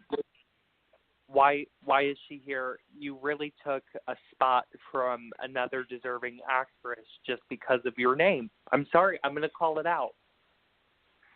I mean, unless she's submitting the stuff when she went to Ferncliff and whatnot, that's the only thing I could think of.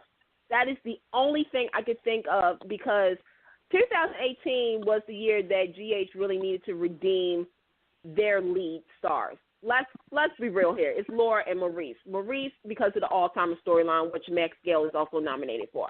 Laura is probably going to be for when Carly, I was going to say Cassie, Lord Jesus, when Carly went to the mental institution, or something regarding Morgan. Anybody want to take a bet on that? Yeah. No, I'm going with Ferncliff. It's got to be. And by the way, wait a minute, real quick, for the recap of General Hospital, Morgan's name was brought up again because Morgan loves Cleveland. So I was catching up on GH. I was catching up on today.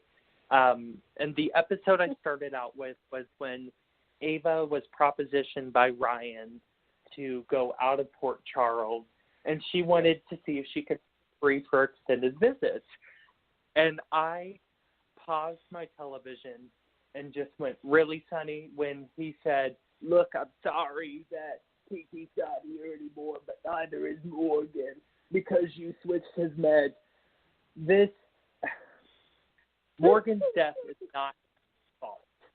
Morgan kind of spinning out is Ava's fault, but Morgan's death is not Ava's fault. And I'm so sick of Sonny. And because Sonny, no matter who he makes an enemy out of, and no matter the outcome of that enemy spinning out, Sonny will always blame a past enemy who didn't kill somebody in his circle. You know what I mean? Yeah. He's always going to blame somebody else for his actions. And you know what? If I was Carly, I would team up with Ava, and I would go, you know, Sonny, I realize, what the hell are you doing? You know? It's... I'm about to break the notches, but Carly should have been done with Sonny's mess before Morgan's death. When, she got shot in her freaking head. Mm-hmm. That's when Sonny should have been done. Granted, you know, David put somebody else, but still. It's like, I mean, look, again. You know, look, I'm sorry, I'm going to sum it up for you guys, and it's all about Maurice Bernard's 25th anniversary episode. The General Hospital is going to, and they just repeated the whole thought process. They are always going to redeem him as the mobster with a heart of gold, even though his wife and sons and everybody in his life has been shot, has been kidnapped, has been knifed, has been thrown off balcony. No, I'm sorry, that's Captain. Oops, sorry. But although everybody in his life has been negatively affected multiple times, you know, he rescued Stone and gave Stone, you know, the life, and he rescued Jason Morgan, and that's so fucking debatable. Oh, my God, I'm sorry, I didn't mean to curse. That's so debatable. He's always going to be the mobster with a heart of gold, so that no matter what history can tell us, there's always a reason and there's always a redemption. And GH, baby doll, that is so damn old. We are all so tired of it. Even die-hard Sonny and Carly fans are tired of it. Wait. Go ahead, Casey. To tell you the truth, I know that Laura and Mo love their jobs. I know they love the soaps, and I know they love cashing those big fat checks every year. But here's the thing. I think they're even getting tired of it. Because haven't you noticed with each year's pass, they're putting in more work than anybody else because it's written for them more. And they're just, you can see them getting weaker and more tired. You can't have somebody play out in 190-something episodes a year. You just can't, because they're getting spread too thin. So I actually feel more sorry for the actors, because I am seeing them getting very tired of having to carry this show. They're doing like Lifetime movies. They're doing Lifetime movies now, which is going to be checking out next month. Honestly, you know, there's so many directions. I love the Maxie Peter pairing. But, you know, General Hospital could capitalize on Laura and Wes and find a reason to pair them up. I'm sure the chemistry would be explosive. You know, years ago, chemistry between Laura Wright and Tyler Christopher as Nicholas, they played with it. They flirted with us. And then they wanted to go with putting her with Ingo because it would then eventually lead her back to Sonny, which, quite honestly, so would Nicholas. Nicholas could have eventually led her back to Sonny, too. You know, they dropped the ball so many times in favor of the super couple that is the dead super couple. There's nothing more to play with these two. There's no more beats. Oh, if he goes with Margot, I'm never going to, let me hear you sing that song 2 years from now. Because you know, when all is said and done, GH is going to pair them back up again. Well, here's the thing. And let's talk, wait, real quick. Let's talk about one more hugely drop ball. One more, because we got to wrap quickly. And Sonny. Alexis and Sonny would have been so phenomenal. Oh, I'm over that. Oh, and Sunny. Oh, God, that is one of my favorite General Hospital stories of all time. No comment. Yeah. So, wait, before we end, what did y'all think about Lulu getting stabbed? Loved it. Loved it. I think Finally, everybody liked that scene on Monday. Yes. Finally, I there think was a story. When he said to her, Lulu, how stupid are you? I was like, yes, thank you. I think this is the thing that everybody, because with this serial killer storyline, sorry, GH, I'm glad John Lindstrom is getting his recognition and everything, but this was such a slow build story that I was like, okay, y'all killing off day players, nobody cares. You need to do, like, look at the show, Days of Our Lives. They did it. I know people was talking about the serial killer storyline. But with Lulu, she's an investment towards the fans. She's a legacy character. It plays into the story because Kevin Ryan is connected to Laura. Like, this is where it should have been at, like, maybe last month. But now I had some issues because my thing is that, damn, I was like, where's Dante? Where's Luke? Yeah. Where's, like, Laura should have been making some phone calls. Olivia is her mother-in-law. Sonny comes off the elevator. Lulu's been stabbed. Carly's like, yeah, so Lulu, that's your cousin. Like, to me, I felt as though even though it was strong for them to have Lulu, you know, to be like, oh, shoot, you know, this is not Kevin, this is Ryan. The follow-through with it was like, oh, my goodness. I'm done. I will tell you it was almost a letdown because is anybody else thinking that this should have been Maxie because of Felicia? No. Felicia. You know what I mean? No, I think that's going to be the next one. I think if GH, look, I'm putting faith in GH, y'all. Help me, okay? I do think that Maxie is, I think Lulu was a sacrifice, like just like a little like, look what I just did to the mayor, right? But Maxie is the ultimate sacrifice for them to all put two and two together because I'm pretty sure something's going to happen with Lulu that either nobody believes her or she's going to have amnesia. It's a soap opera, folks. Why not? Yep. You know, something's going to block her memory. And I think something's going to happen to Maxie. And either Peter or somebody's going to get hurt. And Maxie's going to be the ultimate sacrifice. I will come through, GH. My last thought on this is we need one big death. I'm sorry we do. One big death. Because, you know, on Days, that's how people started to finally catch on to Ben was after he murdered Will. And I'm not saying go that big, you know, don't kill Michael or something, but kill a Nina. You know, kill a Valentine. Kill somebody big. I'm sorry, but you know what? It's a sacrifice I don't want to make, but story-wise, it would be perfection. Kill Felicia. Kill Felicia, wound Maxie. I'm sorry. Okay, we got a minute and a half, guys. We got to say goodbye. Oh. Okay. Okay. All right. So much fun.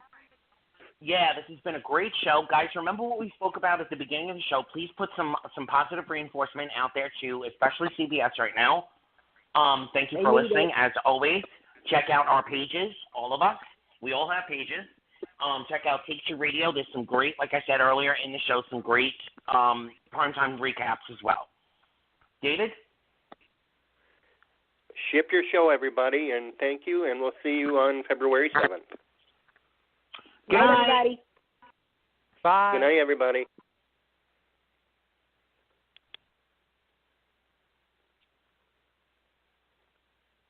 Get connected with Take Two Radio on Facebook or Twitter at Take Two Radio. For email updates on future shows, follow at Blog Talk Radio. For previous episodes, upcoming guests, and more, visit TakeTwoRadio.com.